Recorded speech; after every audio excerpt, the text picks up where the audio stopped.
relax, and check out these sick views.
Alright, so I've been kind of putting this off for a bit because I got sick, and so my voice has been coming and going. I've been coughing and stuff like that. But anyways, last day to do it. So we're just going to get straight into it. Over the spring break, I had a really good time. We went out to Northern California. I have family up there in Petaluma, and from there, it's just north of San Francisco. And if you know anything about the area, it's super beautiful. You got a lot of different things to do. Not even within San Francisco. By we I mean me, my wife, and now my child. We have visited up there, not my child, but me and the wife, and we've gone down to San Francisco. But this time we didn't even go to San Francisco because there's just so much to do in the northern-ish part of California. I know San Francisco is considered part of Northern California, but there's many hours between San Francisco-ish area and up to the top of California, like going past I think it's like Mendocino County, Mendocino City, around there. All of it absolutely beautiful. Now I feel a little I feel two types of ways about what I'm about to tell you. It's because it's so beautiful up there, but one of the things that I love about it too is that there's so few people that go to these places. At least when I've been out there, even during like peak times during like summer or like winter break around there.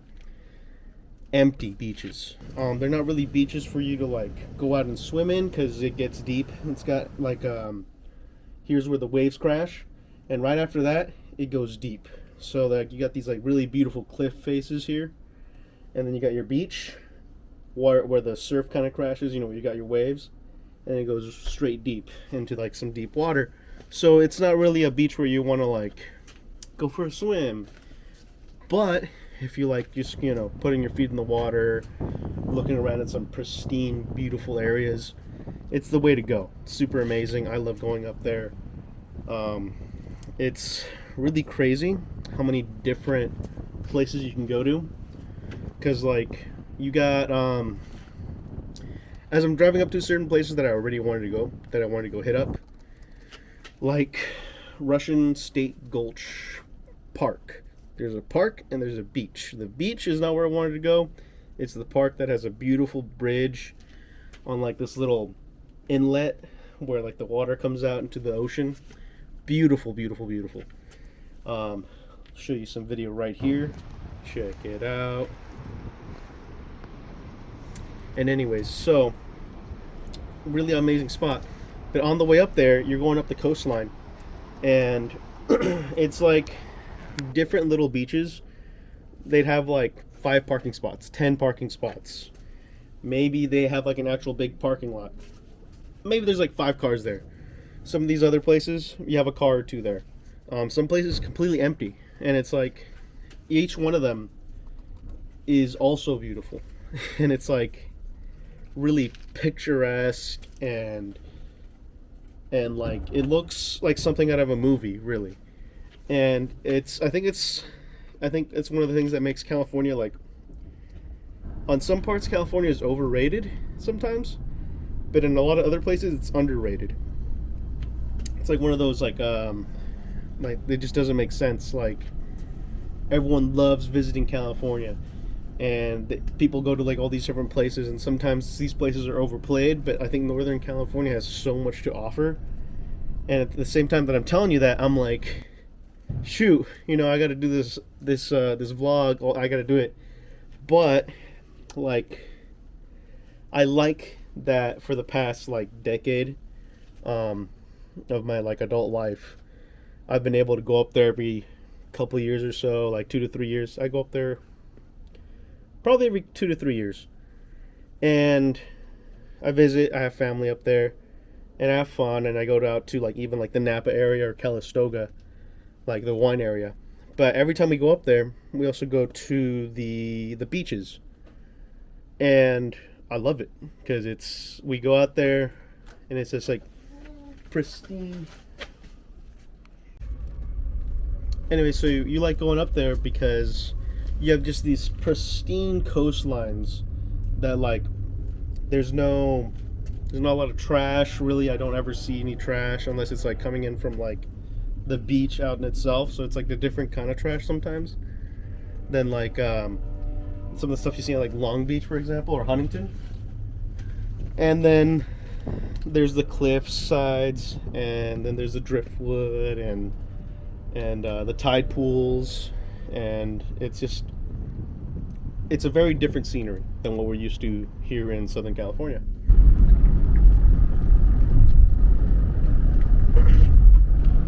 And beyond that, it's not just the beaches, because the beaches are beautiful, but also I don't know if you know, but Microsoft, when they came out with like the background, like I don't know, the rolling green hills with like a pristine blue sky, and it looks like it's like photoshopped, right? Like someone created that up in some rendering, but it's not. It's a real photo. I'm gonna Google it and I'll put it right here, bop, and check that out. That kind of scenery is exactly the kind of area that's out there nearby where I was visiting in Petaluma. And that's like a dime a dozen. It's literally everywhere. You can just add some like rocks, some cows, and different trees here and there, and then just change up the hills. And that's the way it is everywhere after it rains. It's just beautiful and green, and yeah, just picturesque. Like you could literally stop at different like points, get out, and probably get like a good background screensaver for your whatever it is that you want. Just about anywhere. And then everyone knows about like the big national parks. So like there's Yosemite, and then there's like I think it's like the Sequoia or the Redwood National Forest that are out there.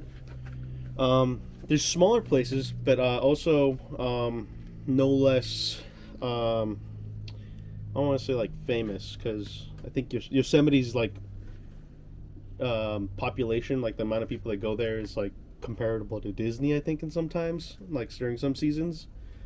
But John Muir, the guy who's like big into like the national parks, if you know anything about that, he actually has a place that they named after him down there too. It's like John Muir, like National Monument or something like that, or forest, and that place is super amazing. They have like this wooden platform that goes over the forest floor to keep it kind of protected from like people just stamping all over like the roots, because redwoods have a really shallow root system, and if you step on it a lot, it kind of actually hurts the plants. And these are huge trees. You can't just plant them and expect it. An empire can come and go before you have a really nice tall redwood. So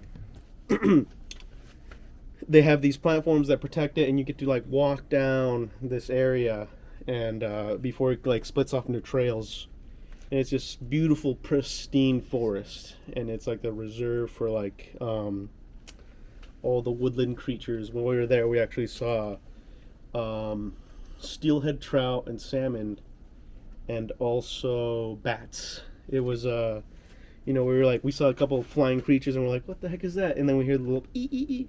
We're like, oh, those were bats. Those weren't your regular birds or whatever. So that was really cool.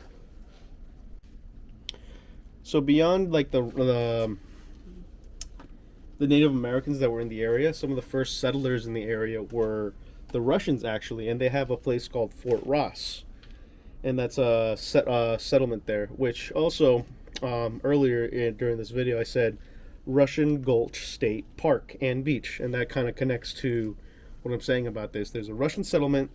It's called Fort Ross. It's north of Point Reyes and Jenner. Oh, shoot, I forget, by like an hour maybe. And really cool spot. An amazing like little park of a museum. They have like the buildings there. They had cannons from like the olden days. They have like an armory, and not just like the settlement there, but like you can walk around and it's absolutely beautiful. Like they have the surrounding they're on the coastline, so you can see the ocean, and there's a lot of greenery. And like looking up into the sky, we were seeing I think they're called like the turkey vultures, like the red-tailed hawks, falcons, and all sorts of little birds and stuff. So that was a really beautiful area. I recommend going there for sure. I love it. And then obviously more on like the touristy kind of side of things too. Another place that was notable that I really love. I'm not a wine snob. I don't really know what's good or what's bad or anything like that. I don't really drink alcohol, really. But I'm like an exception if your winery is like a cool castle. So this guy, I always say, he did the right thing with his money. You know, people get rich and then they go to like these minimalist like penthouse homes, and I'm like, why? You know, like do something cool with your money. Don't do like everything else. This guy was like, well, I'm a millionaire, and I think it was like in 2011 or 2012, he decided they built up this castle, brick by brick, stone by stone, in the style of old and medieval castles. So they built it up. It's super awesome. It's really cool, and it's a winery. So you go in there, you can get like a wine tasting. You get to walk around the castle. It's really cool. It's really picturesque. It's something that doesn't really belong in California. You know, it's more like it definitely looks really European, but it's in California, and it's just something that's like odd and really cool, and it's very well themed. And then they also got like a little, not a petting zoo, but they got like an emu and goats and like chickens and stuff that you can like see on the side. Really nice place. And I mean, the wine is good, I think, but I'm also not a snob, so I don't really know like how good it is, because I don't have anything to really compare it to besides like, oh wow, that went down my throat. That went down smooth, unlike what I just said. But you know, whatever. All this to say that like, if you're ever like, if you're going to San Francisco, don't just go to San Francisco. Go a little bit north of there. You know, take your road trip a little further up. And if you're ever in like Napa Valley, you know, go out west a bit more. I mean, there's also stuff north that I wanted to check out that I didn't get to check out because we didn't have time. There's some national parks more northern of those areas. But don't keep yourself secluded to just one little spot. You know, just drive. You'll see so much, and you'll actually probably regret that you didn't stop at some places, because they're really just awesome. Yeah, just pack up some sandwiches. You know, get some snacks in there. I maybe pack up a few more sandwiches, because you'll probably have a longer drive just enjoying what you're seeing than you think, because it's really beautiful out there. If you're looking for some cool music too, Fantagram. That's where I got the hat. Went to a concert. Totally check them out.